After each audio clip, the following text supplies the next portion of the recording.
Queridos, um último pedido a vós. Ponham os vossos telemóveis no silêncio, se faz favor. Não vamos querer aqui competir com telemóveis durante a pregação e durante o tempo bíblico e de louvor. Permitam-me mais uma vez agradecer. É tão bom estar com os irmãos. A alegria que invade o nosso coração é tremenda. E eu dizia ainda há pouco, numa reunião que tivemos de oração antes desse culto, eu não sei se os irmãos alguma vez já pensaram nisso, mas no próximo domingo eu espero estarmos todos presencialmente. Mas nós não sabemos se vamos estar, pois não? Não sabemos. As questões do Covid já têm mostrado isso e, para além disso, também muitas coisas acontecem. Eu não sei se sabem, mas nós, aqui da Igreja da Alcobaça, esperamos a vida de Jesus. Amém? E Ele pode voltar hoje. Não é? Ele pode voltar a qualquer momento. E se Ele voltar, entretanto, nós no próximo domingo não vamos estar cá. Também não vamos estar cá. E esse culto pode ser, se calhar, o último culto que nós estamos aqui todos juntos a celebrar ao Senhor aqui. Já pensaram nisso? Se hoje fosse o teu último culto presencial com esses irmãos que aqui estão, como irias querer prestá-lo ao Senhor? Seria bom. Seria bom, não é? Estar com Jesus seria maravilhoso. Teríamos um culto muito melhor. É isso, irmã Georgina. É exatamente isso. Então, nós vamos, ainda assentados, cantar uma canção que diz: ama-o de manhã, quando vês o sol nascer. Se os teus próprios interesses estão a te inquietar aqui, porque às vezes nós chegamos à casa do Senhor um bocado atarefados, Jesus Cristo tem tempo para ti. E Ele está aqui hoje. Então, nesse tempo, eu convido os irmãos a orarem, a cantarem essa canção, mas a falarem com Deus, sabendo que Ele está aqui e nós estamos aqui para celebrar o seu santo nome. Amam de manhã.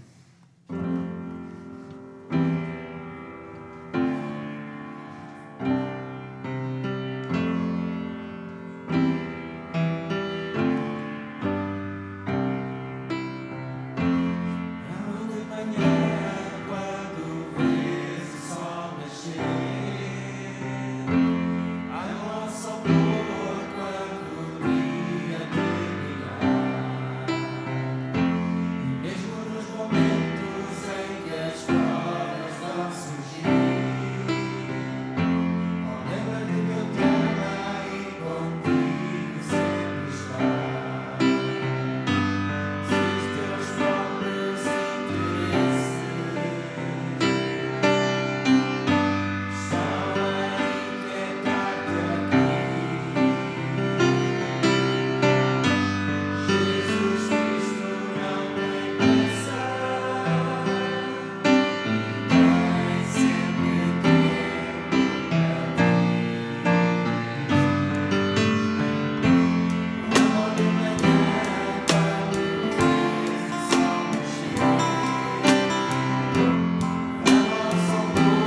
ou digital, como os irmãos a tiverem. Salmo capítulo 34, versos 1 a 3. Diz assim a tradução que tenho aqui em mãos: Louvarei ao Senhor em todo o tempo. O seu louvor estará sempre na minha boca. No Senhor se gloriará a minha alma. Os mansos o ouvirão e se alegrarão. Engrandecei ao Senhor comigo e juntos exaltemos o seu nome. Amém? Eu não sei se não sabem, mas isso é uma música. Não é? Os salmos geralmente são músicas, poesias e orações. Isso algum dia já foi uma música. Eu não sei como é que Davi cantava essa música. Não faço ideia. Mas sei que um grupo um bocadinho antigo, chamado Vencedores por Cristo, tentou imaginar uma melodia. E vamos lá ver como é que íamos imaginar esses 3 versos cantados.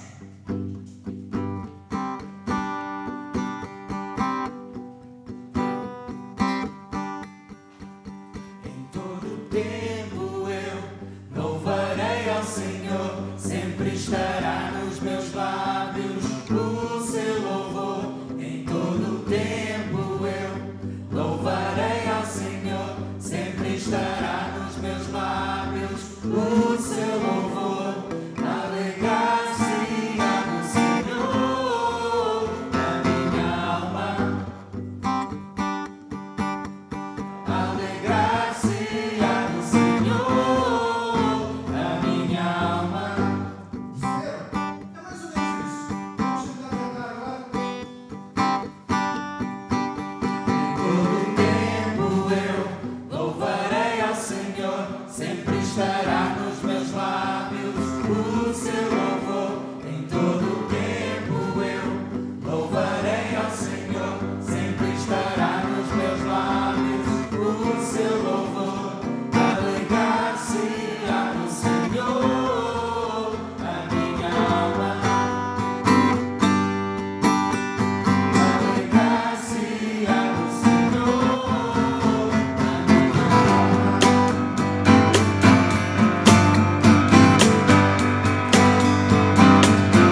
preciosidades que nós temos guardadas nos livros de Salmos e também com cantores mais antigos. Mas eu sei que essas irmãos conhecem. Renova-me, Senhor Jesus. Já não quero ser igual, porque tudo o que há dentro de mim necessita ser mudado. Faça disso a sua oração pessoal nessa manhã, quando estamos de volta à casa do Senhor.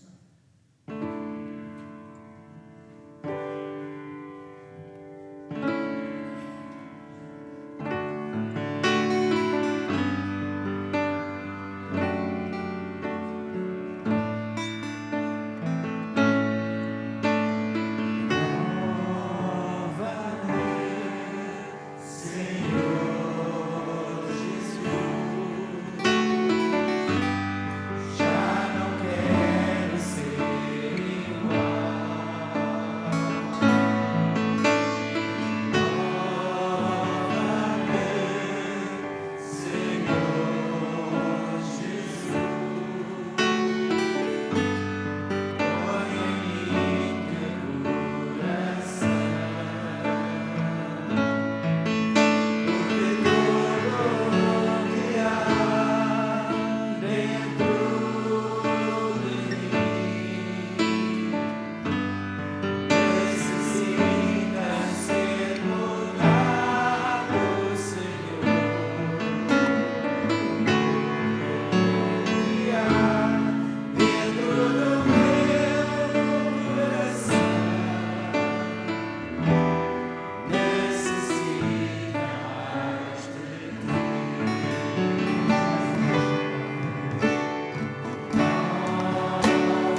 Meus queridos irmãos, é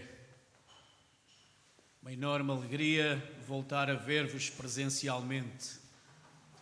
E eu sei que talvez hoje não fosse o dia mais indicado para voltar a estarmos juntos, não é?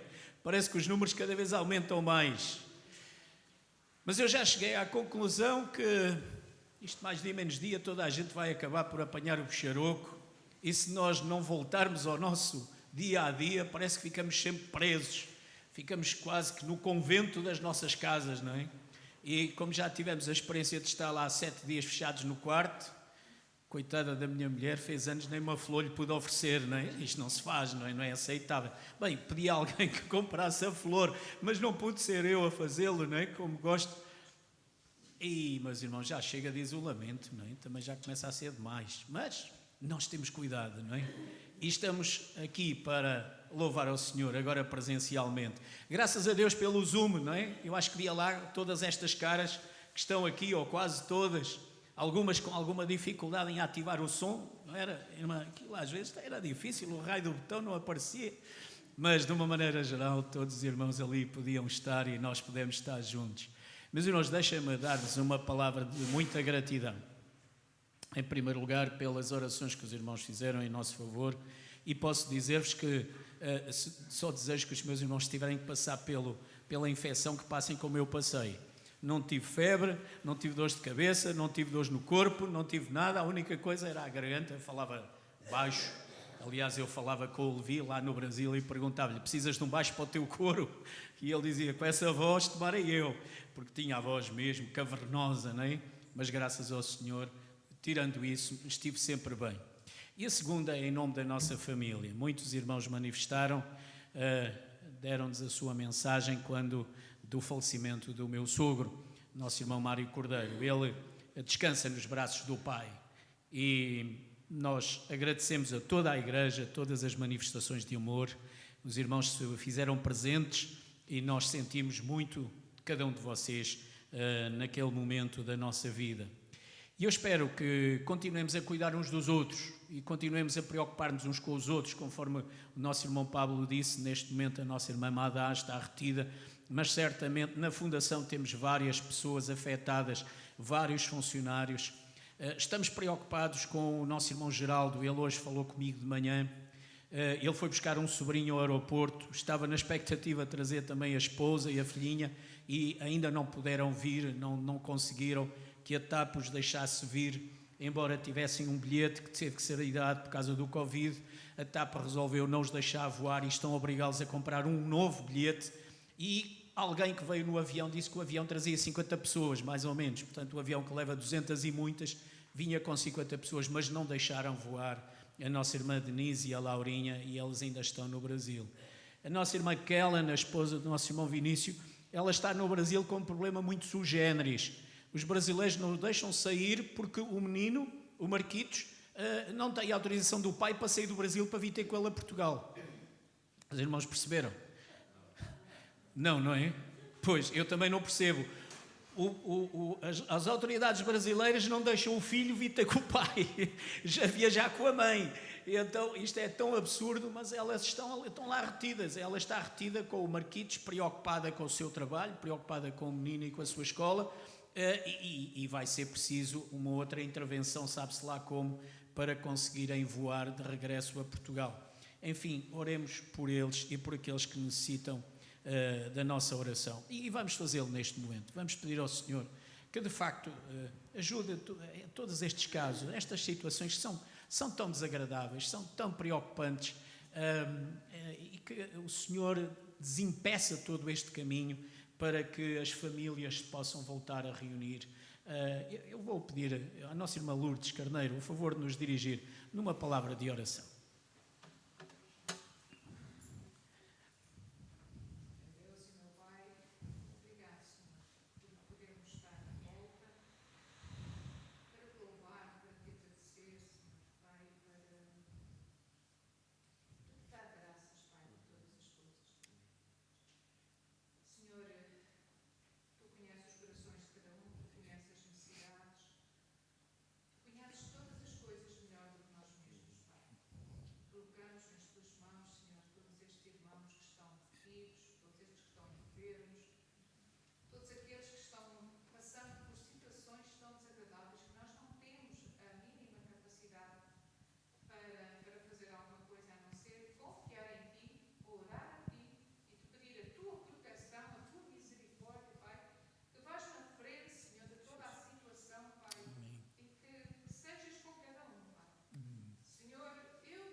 Amém, Senhor. E precisamos, Pai. Porque somos tão pequenos, Senhor. Somos tão imbecis, Senhor. Somos tão pequeninos, Pai, diante da Tua grandeza, Pai. És Tu que podes todas as coisas. Então é a Ti que eu peço, Pai, em nome poderoso de Jesus. Sejas connosco, Pai, em todo o tempo e em todo o lugar, Pai. Em nome de Jesus. Amém. Meus irmãos, vamos abrir as nossas Bíblias no livro de Colossenses, carta de Paulo escrita aos Colossenses, para analisarmos os versos 16 até ao final do capítulo 2.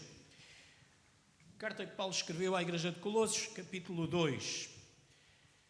Meus irmãos, é curioso ver a preocupação que o apóstolo tem de ministrar este tipo de ensino que vamos ver hoje. Quando Paulo escreve à igreja de Colossos, ele sabia que havia doutrinas que estavam a afetar o equilíbrio da igreja. Uma das doutrinas era a defesa de que, para as pessoas serem bons cristãos, vejam bem, as pessoas tinham que ter um comportamento ascético, isto é, quase que tinham que se fechar em mosteiros, quase que se tinham que fechar em casas, para assim realmente as pessoas poderem chegar até Deus. Havia um ensino de que era preciso ter consciência de que o homem era tão pecador, que nunca poderia chegar a Deus diretamente. E, portanto, além de ter necessidade de ter este comportamento ascético, a pessoa não poderia nunca falar com Deus. Teria que falar, possivelmente, através de um outro ser. E esse outro ser eram os anjos. E por isso, Paulo tem necessidade de dizer à igreja que há ensinos que nós não podemos aceitar de maneira nenhuma.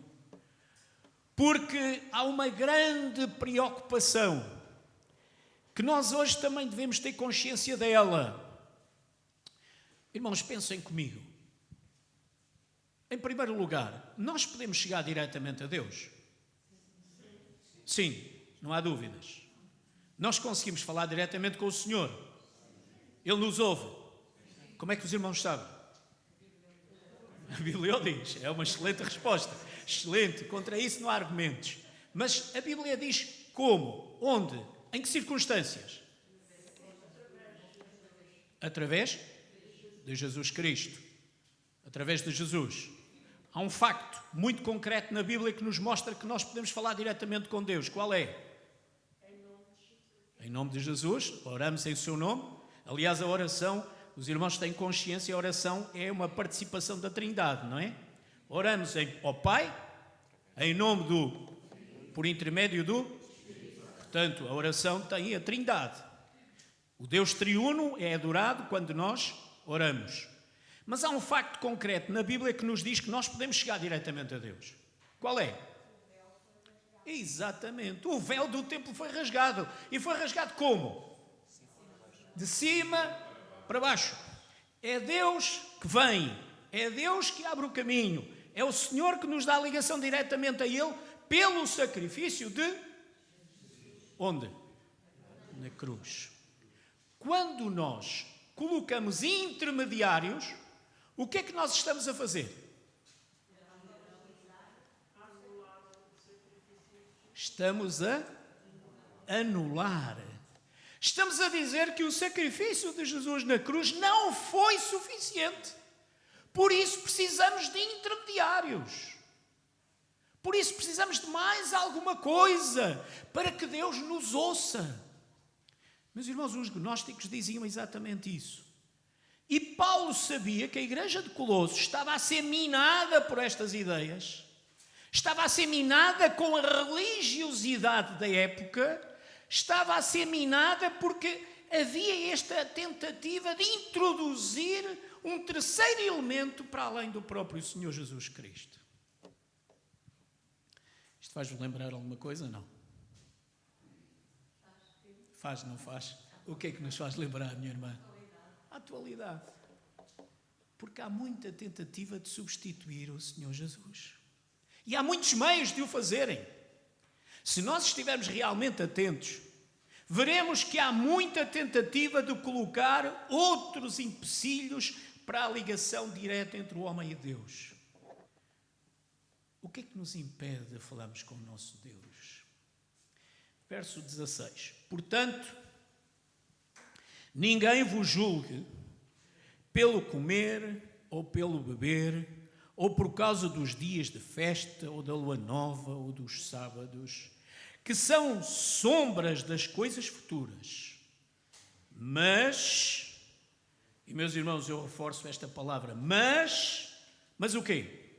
O corpo é Cristo. O corpo é de Cristo. Quem é o corpo? A igreja. A igreja é de Cristo. Tudo o resto são supérfluos. Tudo o resto são imposições humanas. Tudo o resto são religiosidades, sejam elas de que forma for, sejam elas de que estilo for, porque Cristo é o único que deve ser valorizado em todo este processo. A igreja é de Cristo. A igreja é do Senhor. A igreja é aquilo que Ele veio conquistar com o seu próprio sangue. E por isso Ele diz, o corpo é de Cristo. Ele é o único a quem devemos fazer o quê? Adorar. Cultuar. A mais nenhum outro. Nada nos deve impedir de o cultuar. Meus irmãos, muitas das vezes socialmente nós temos dificuldades. E é muito fácil. Chegamos aqui à terra do nosso irmão Pablo e há pessoas que olham para o Pablo e dizem, Pablo, tu bebes vinho. Como é que é possível? Tu vais perder o céu. Pablo vai perder o céu por beber vinho. De certeza. Senão Noé não estava lá, não é? Os irmãos repararam, saiu da arca, construiu uma vinha, a primeira coisa que ele fez, o que é que foi? Embebedou-se. Bebeu demais, não é? Foi ver se estava bem feito. Exatamente. Foi ver se o vinho era de boa qualidade. Oh, meus irmãos, mas não é só isto. Tu perdes o céu porque tu não guardas o sábado. A Bíblia diz. Sério, a Bíblia diz. É verdade, no Antigo Testamento a Bíblia dizia. Sabem porquê? Porque o povo banalizou a adoração a Deus. E os profetas pegaram novamente no tema e chamaram-no a atenção. E depois apareceu o Senhor Jesus, pôs os discípulos a colher espigas num dia de sábado e vieram os fariseus. Olha, estás a ver os teus discípulos? Oh, meus amigos, não foi o homem que foi feito para o sábado, mas foi o sábado que foi feito para o homem. E Jesus desvalorizou tudo aquilo e disse, o que interessa é aquilo que vai no teu coração, aquilo que te move, é a tua adoração, é aquilo que está realmente em ti, na presença do teu Deus. Há pouco, o nosso irmão Pablo, quando cantávamos aquele hino, ele dizia, é bom que tenhamos esta disposição para adorar ao Senhor em espírito e em verdade. Oh, meus irmãos, e é isto que conta, é isto que para Deus é importante. É por isso que Paulo tem o cuidado de dizer, uns dizem que é as festas, outros dizem que é o beber, os outros dizem que é o comer. Deixem-se disso, o corpo é de Cristo, a igreja é de Cristo, a adoração é prestada a Cristo, só Ele é o único a quem devemos culto, só Ele é o único que nós devemos valorizar, tudo o resto é secundário. É pecado tocar bateria na igreja, sabia, meu irmão? Pois é, é pecado. Não, não é pecado, irmãos. Como é que se fazia o louvor no Velho Testamento? Como era? Com saltério, com adufo. Sabem o que é um adufo? Os irmãos já ouviram tocar um adufo? Não, pois não, Alice. Um dia teremos de trazer um adufo para tu ouvires. Vais ver que aquilo faz um chiqueiro.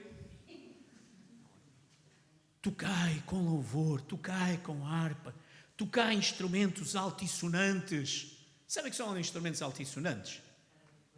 Fazem barulho danado, não é? São barulho, fazem um som, têm um som estridente. Oh, meus irmãos,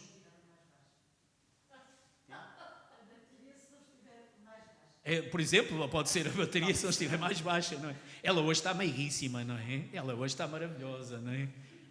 Oh, meus irmãos, tudo isto são conceitos sociais.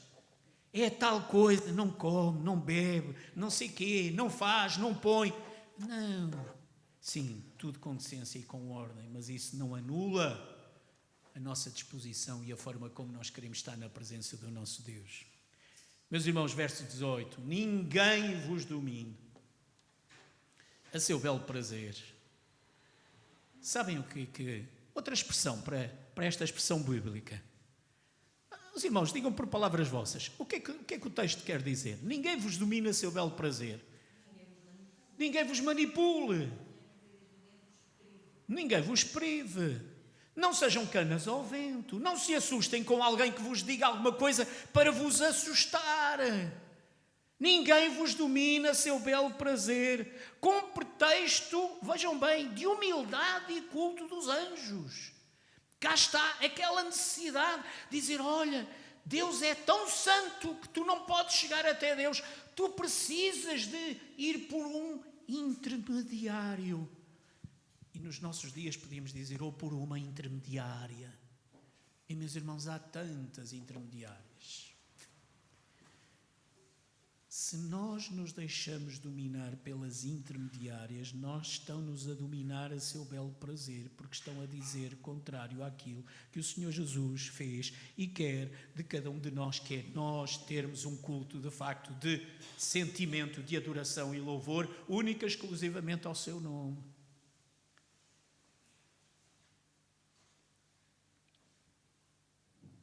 Ninguém vos domina seu belo prazer com pretexto de humildade e culto dos anjos, metendo-se em coisas que não viu, estando de balde inchado na sua carnal compreensão. Sim, porque eu é que tenho razão.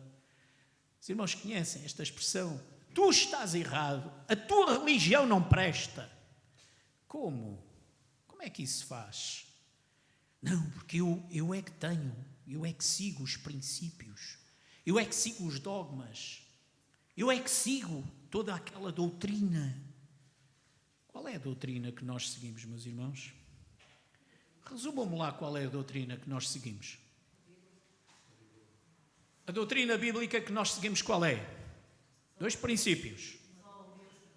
Amar a Deus sobre todas e como a nós. Está resumido. Está resumido. Esta é a doutrina que o Senhor Jesus seguia. Tudo se cumpre nesta doutrina. Amar a Deus sobre todas as coisas. O que é que isto significa? O Senhor nosso Deus é o único. Por isso, quando aqueles homens foram ter com Jesus, os levitas, e disseram, então, diz-me lá, quais são os mandamentos? O Senhor Jesus começou com o mandamento 0. Lembram-se qual é o mandamento 0? Ouve, ó Israel. O primeiro mandamento, o mandamento 0 é ouve, ó Israel. Os hebreus chamavam isto o Shema, o chamamento. Dizer, liberta tudo o que está na tua mente, concentra-te porque vais entrar na presença do Deus Santo.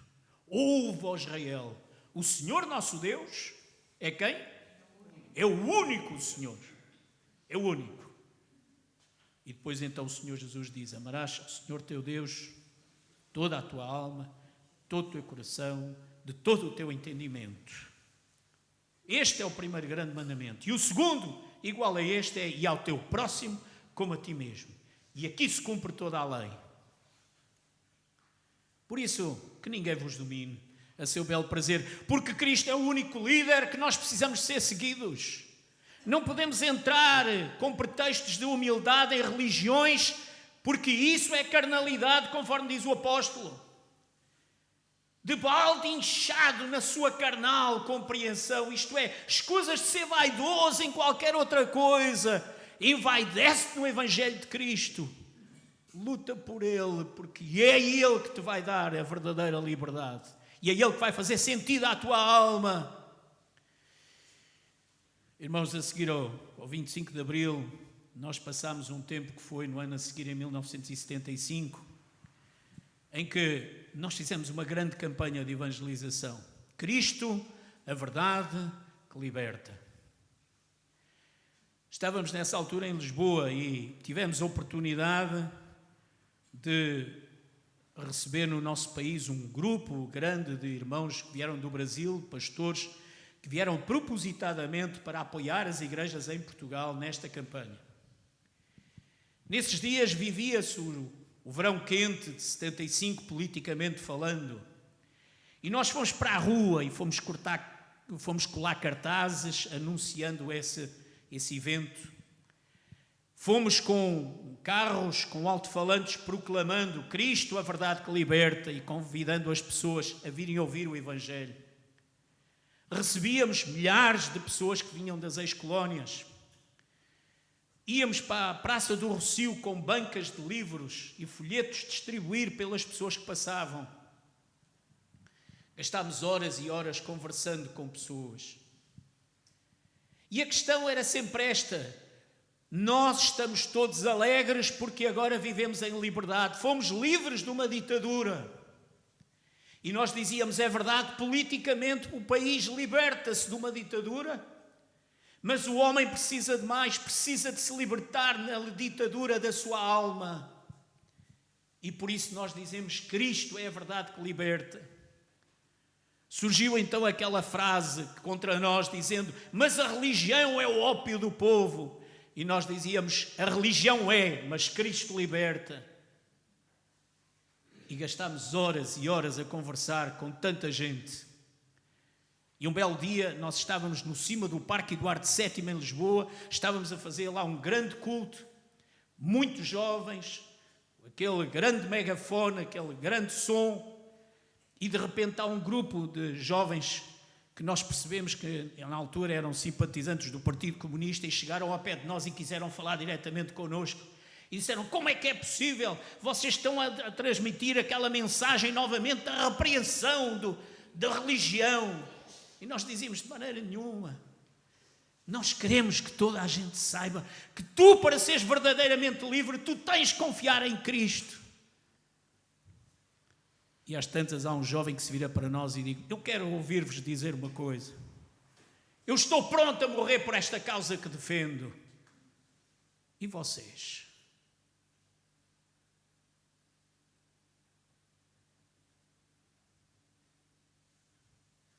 Olhámos para ele e dissemos, sabes, tu estás pronto a morrer pela tua causa. Tu queres implementar um tipo de sociedade.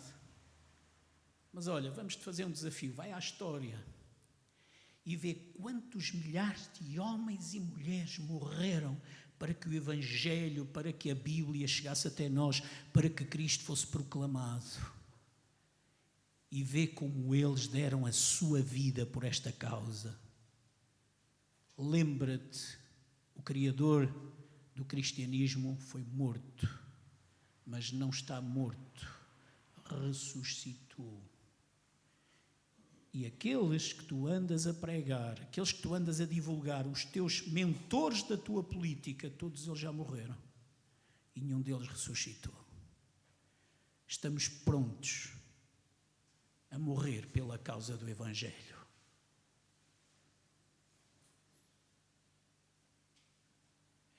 Irmãos, estamos prontos a morrer pela causa do Evangelho. Estamos prontos para dizer que Jesus é verdadeiramente aquele que liberta a nossa alma, aquele que nos dá a vida. Se, pois, verso 20, estáis mortos com Cristo quanto aos rudimentos do mundo, porque vos carregam ainda de ordenanças, como se vivesseis no mundo, tais como não toques, não proves, não manuseis, as quais coisas todas perecem pelo uso segundo os preceitos e doutrinas dos homens. Tudo isto é invenção humana. Tudo. Nada é da palavra de Deus, nada é do ensino do Senhor Jesus. Tudo isto são causas humanas, as quais têm, na verdade, alguma aparência, verso 23, de sabedoria, em devoção voluntária, humildade e em disciplina do corpo, mas não são de valor algum, senão para a satisfação da carne. E, meus irmãos, nós olhamos e vemos isto como libertemo-nos daquilo que são os preceitos que nada têm a ver com o verdadeiro Evangelho. Paulo estava preocupado com a igreja de Colossos. Paulo queria dizer, cuidado com aquilo que vos impõem. Andavam por lá os fariseus, andavam por lá aqueles que diziam, não, tu tens que cumprir a lei mosaica, tu ainda tens que ter cuidado com aquilo que a lei significa. Só assim é que tu serás salvo, só assim é que tu atingirás a salvação. E Paulo dizia, não, Cristo já vos libertou. Se estáis mortos em Cristo, se Cristo faz sentido ao vosso coração, se Cristo efetivamente é a pessoa que vos satisfaz, então deixem os preceitos, nada disso mais interessa. Só Cristo é aquele que vos dá a verdadeira liberdade. Somos livres em Cristo. Cristo dá-nos liberdade. Vivemos essa liberdade? Sentimos isso em nós? Ou ainda estamos presos a alguma coisa que não nos deixa, efetivamente, usufruir desta liberdade? Sim ou não? Estamos presos a alguma coisa que ainda não nos dá verdadeira liberdade em Cristo?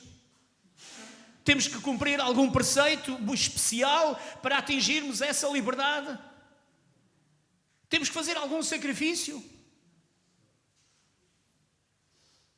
Temos que não comer alguma coisa ou não beber alguma coisa? Temos que cumprir algum ritual? Temos que seguir algum intermediário? Nada, meus irmãos, nada nos deve impedir de sentir a liberdade em Cristo. A liberdade que o homem proclama é uma liberdade relativa, mas a liberdade em Cristo é a liberdade Total, absoluta. Concordamos com a nossa irmã Georgina? Viram uma boa maneira de acabar uma mensagem? É assim, é uma boa maneira. É verdade, a liberdade do homem é sempre relativa. A liberdade em Cristo, essa é a total. Nessa altura, nós fizemos um coro. Ouvindo vossos povos de todas as nações, erguei-vos e cantai com alegria. Vamos cantar esse coro. Os irmãos acordam-se, vamos ficar de pé. Vamos recordar esta mensagem de convite à liberdade. Aí está ele, ouvindo vós os povos. Cantámos tantas vezes este coro nesta campanha de 1975, continuámos a cantar ao longo dos anos e é de facto um convite à liberdade. Deixa que Cristo te liberte na totalidade. Vamos cantar com alegria.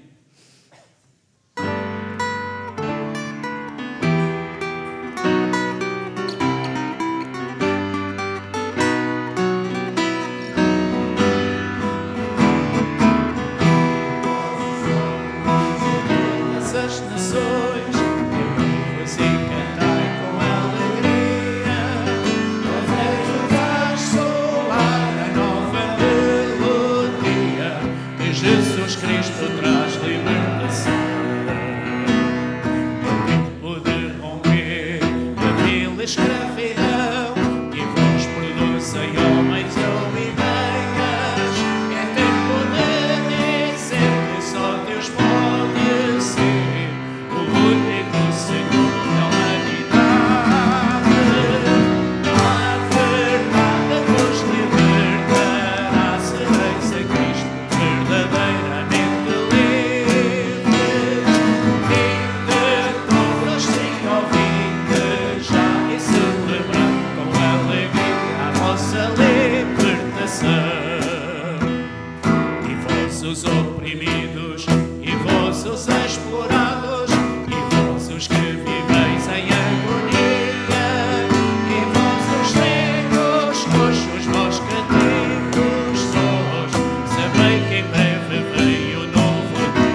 pouco o nosso irmão pastor Paulo dizia: será que hoje é a última vez que a igreja se reúne? Será? Será que o Senhor Jesus virá durante esta semana para nos levar para si? Ou será que algum de nós vai à sua presença? Se este fosse mesmo o último culto que nós fazemos como Igreja de Cristo, qual era o sentimento que tínhamos agora?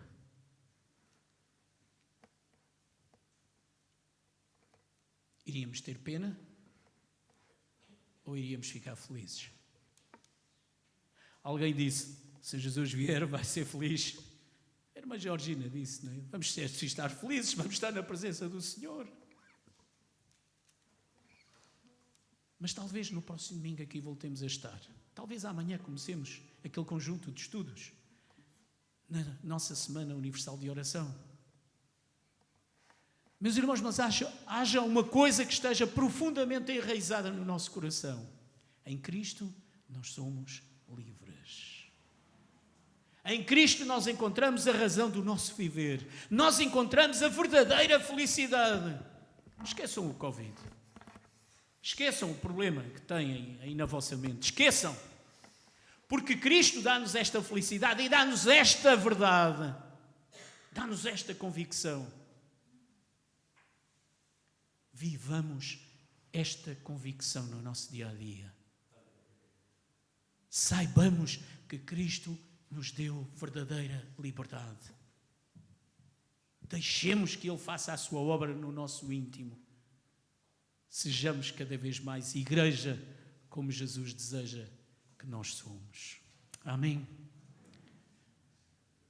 Irmã Julieta, pode-nos dirigir numa palavra de oração, por favor, para assim concluirmos o culto de hoje.